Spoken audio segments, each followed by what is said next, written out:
D'abord, il y a un rapport ancien, enfin profond, hein, et après tout, je m'amuse parfois à dire que la vieille formule un peu péjorative mais très parlante sur le métro, boulot, dodo, disait bien ça. Hein.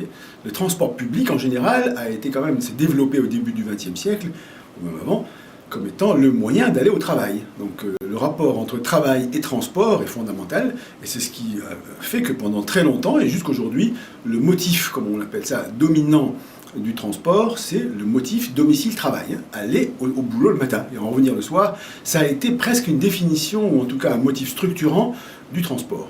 Donc il y a un rapport extrêmement profond.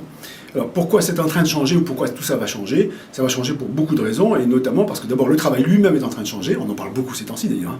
La crise du travail, la souffrance au travail, mais c'est surtout que les technologies sont en train de transformer le travail, la technologie transforme tout d'ailleurs, et donc le travail est en train de bouger.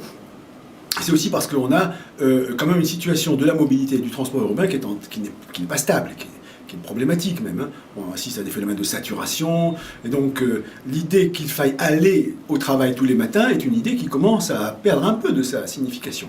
Donc vous voyez, on est dans cette situation un peu transitoire, où on est encore dans cet ancien monde traditionnel dans lequel le domicile-travail structure le transport, à une évolution où on va voir à la fois la notion de transport, de travail d'une part, et de transport ou de mobilité évoluer.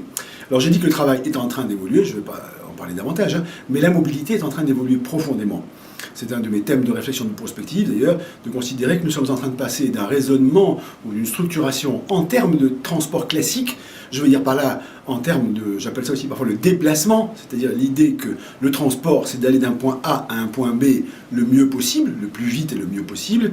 Ça, c'est la définition classique. On est en train de passer à tout à fait autre chose, hein, et on ne s'en rend pas toujours compte, mais c'est autre chose qui est que nous menons désormais une vie dans la mobilité. Hein. Le transport au sens classique, ça prenait 1 heure par jour, ou 2 heures par jour, ou 3 heures si vraiment vous êtes très malchanceux, c'est d'aller au travail, d'en revenir, d'aller d'un point A à un autre. Désormais, nous vivons mobile au sens où nous avons tous un téléphone mobile dans la poche, qui fait qu'on peut communiquer en permanence, travailler en permanence, d'ailleurs on peut trouver ça désagréable, on peut se distraire en permanence. Vous voyez, la mobilité fait partie de notre pain quotidien. Nous menons des vies mobiles en permanence, à grande échelle, à petite échelle. Et cette idée-là que la mobilité est devenue le mode de vie contemporain, cette idée-là rencontre le transport, mais bouleverse complètement le transport. Pourquoi? Parce que traditionnellement, donc, la vie urbaine, la vie sociale en général et la vie urbaine en particulier, était une vie, on pourrait presque dire, postée. Vous voyez, il y a des endroits pour faire les choses. C'est ça la vision classique de la société territorialisée et de la ville en particulier.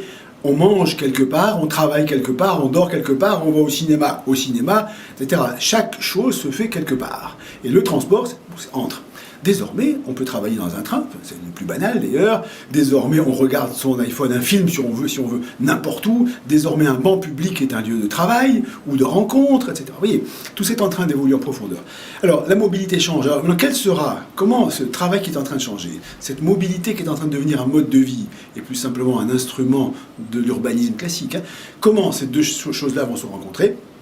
C'est en train de se produire. Alors, moi, comme prospectiviste, ça m'intéresse à la fois de voir les éléments ou les indices de ce qui est déjà en train d'être là. Et on voit déjà apparaître de nombreux indices de ce qu'on pourrait appeler le travail mobile. Enfin, une formule. Hein. Le travail mobile, c'est qu'au fond, déjà, on n'est plus simplement dans la situation où je travaille au travail. Voilà. Alors, désormais, je travaille au McDo.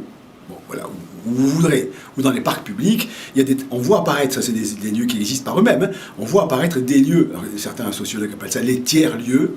Bon, c'est tiers simplement parce que c'est ni domicile ni travail, hein. C'est un tiers. Alors les tiers-lieux vont se développer, il y en a de plus en plus, hein. Je ne vais pas les raconter là, mais on va en voir d'ailleurs dans ce forum.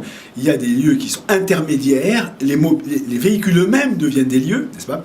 Et donc on voit déjà apparaître tout un tas de possibilités de travail autrement en relation avec la mobilité.